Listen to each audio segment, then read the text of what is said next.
रात्रीची संधी साधून शहरातील विविध परिसरातील घरे फोडणाऱ्या 4 चोरट्यांना गुन्हे शाखेच्या पथकाने मोठ्या शिताफीने अटक केली। त्यांच्याकडून चोरीला गेलेले रकमेपैकी 62,000 रुपयांची रोकड आणि 96 ग्रॅम सोन्या चांदीचे दागिने जप्त करण्यात आले।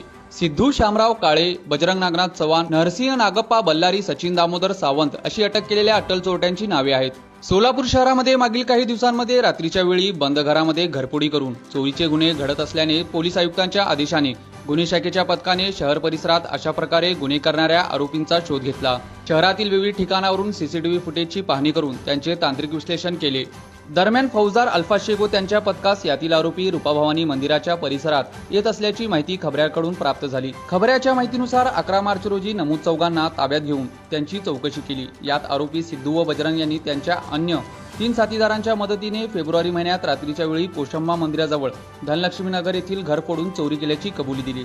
शिवाय दागिने, सोनार सचिन सावंत यास विक्री केल्याचे सांगितले।